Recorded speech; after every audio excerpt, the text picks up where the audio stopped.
محترم سامعین، ہمارا آج کا موضوع ہے وضو کے احکام و مسائل۔ جسم کے اعضاء کو نبی کریم صلی اللہ علیہ وآلہ وسلم کے فرمان اور سنت کے مطابق دھونے کو وضو کہا جاتا ہے۔ وضو نماز کے لیے ضروری ہے کیونکہ اس کے بغیر نماز نہیں ہوتی، اور نہ ہی خانہ کعبہ کا طواف بغیر وضو ہوتا ہے۔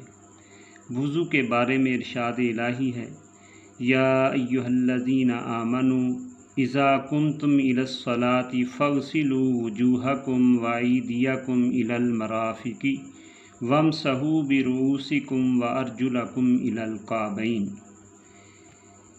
اے ایمان والو، جب تم نماز پڑھنے کا ارادہ کر لو تو اپنے منہوں کو اور اپنے ہاتھوں کو کہنیوں تک دھوؤ، اور اپنے سروں کا مسح کرو، اور ٹخنوں تک پاؤں دھو لو۔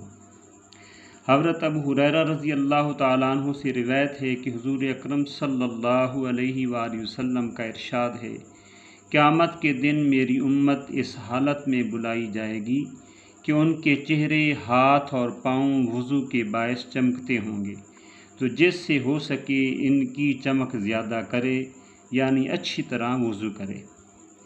حضرت علی رضی اللہ تعالیٰ عنہ سے روایت ہے کہ رسول کریم صلی اللہ علیہ وآلہ وسلم نے فرمایا، جو سخت سردی میں کامل وضو کرے اس کے لیے دگنا ثواب ہے۔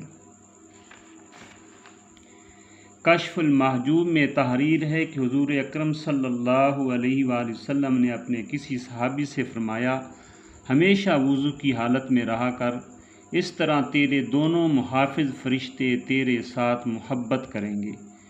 سیر الاولیاء میں تحریر ہے کہ حضرت انس رضی اللہ تعالی عنہ سے منقول ہے کہ رسول اکرم صلی اللہ علیہ وآلہ وسلم مدینہ منورہ تشریف لائے تو میں 8 سال کا تھا۔ مجھ سے آپ صلی اللہ علیہ وآلہ وسلم نے فرمایا، اے بیٹے، اگر تم سے ممکن ہو سکے تو ہمیشہ باوضو رہو، اس لیے کہ جب ملک الموت روح قبض کرتا ہے تو اگر وہ شخص باوضو ہوتا ہے تو اس کو شہادت کا خلعت عطا فرماتے ہیں، کیونکہ وضو اسرار الہی میں سے ایک راز ہے۔ بزرگان دین لکھتے ہیں کہ جب تک آدمی باوضو رہتا ہے کوئی بلا اور آفت اس کے پاس نہیں پھٹکتی۔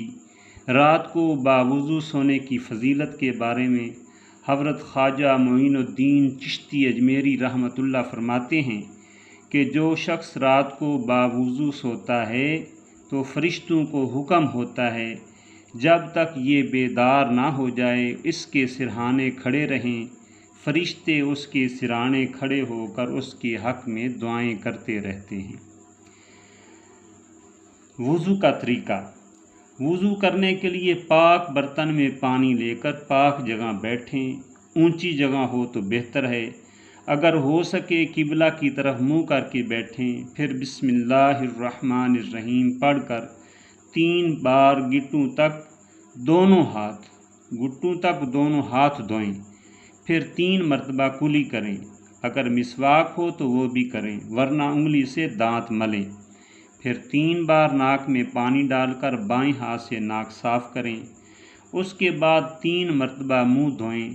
منہ پیشانی کے بالوں سے ٹھوڑی کے نیچے تک اور ایک کان کی لو سے دوسرے کان کی لو تک دھونا چاہیے۔ داڑھی اگر گھنی ہو تو اس کے اندر جڑوں تک پانی پہنچانا ضروری نہیں، البتہ افضل یہ ہے کہ داڑھی پر پانی بہانے کے بعد دونوں ہاتھوں کی انگلیوں سے داڑھی کو خلال بھی کر لیا جائے۔ اس کے بعد کہنیوں سمیت دونوں ہاتھوں کو دھوئیں۔ پہلے دایاں ہاتھ 3 بار اور پھر بایاں ہاتھ 3 بار دھونا چاہیے۔ ہاتھ دھونے سے پہلے بہتر ہے کہ گیلا ہاتھ دونوں کہنیوں تک پھیر لیا جائے تاکہ پانی بہاتے وقت کوئی جگہ خشک نہ رہ جائے۔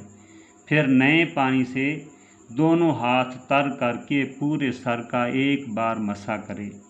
مسح کرنے کا طریقہ یہ ہے کہ پانی سے دونوں ہاتھوں کو تر کر کے سب انگلیاں برابر ملا کر پیشانی پر رکھ کر گدی تک لے جائیں، پھر گدی سے دونوں ہاتھوں کی انگلیوں کو سر کی اطراف پر پھیرتے ہوئے واپس پیشانی تک لائیں۔ اس کے ساتھ ہی کانوں کے دونوں سوراخوں میں شہادت کی انگلیاں ڈال کر انگوٹھوں سے کانوں کی پشت پر مسح کریں، پھر دونوں ہاتھوں کی پشت پیچھے گردن پر پھیر کر گردن کا مسح کریں۔ مسح صرف ایک ہی مرتبہ کرنا چاہیے۔ اس کے بعد دونوں پاؤں ٹخنوں سمیت 3 بار دھوئیں۔ پہلے دایاں پاؤں اور پھر بایاں پاؤں دھونا چاہیے۔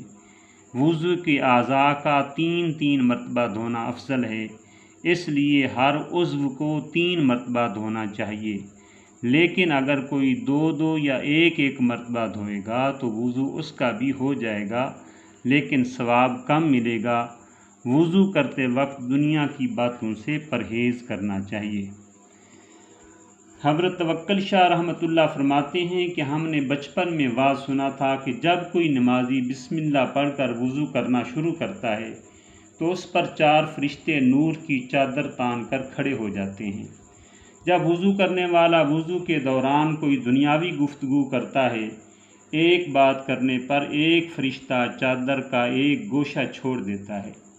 جب دوسری بات کرتا ہے تو دوسرا فرشتہ نورانی چادر کا دوسرا گوشہ چھوڑ دیتا ہے۔ جب تیسری بات کرتا ہے تو تیسرا فرشتہ تیسرا گوشہ چھوڑ دیتا ہے، اور چوتھی بات کرنے پر چوتھا فرشتہ چوتھا گوشہ چھوڑ کر الگ ہو جاتا ہے۔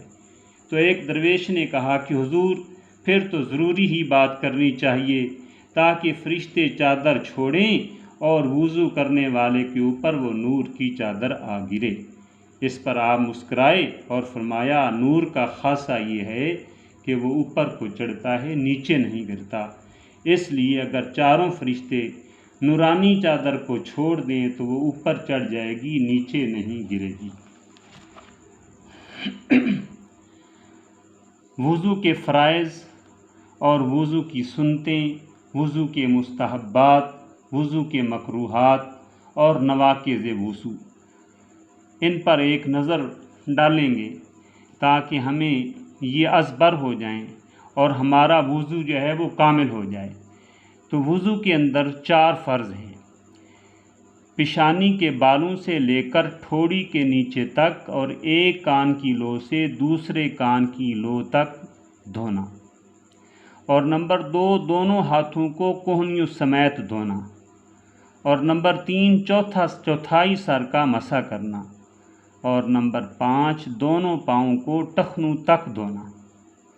یہ وضو کے فرائض میں سے ہے۔ ان میں سے اگر کوئی ایک بھی فرض رہ گیا تو وضو ناقص ہے، وضو نہیں ہوگا۔ نہ ہی اس سے نماز پڑھی جا سکتی ہے، نہ ہی اس سے تلاوت کی جا سکتی ہے، نہ ہی مسجد میں داخل ہونا چاہیے۔ وضو میں 13 سنتیں ہیں۔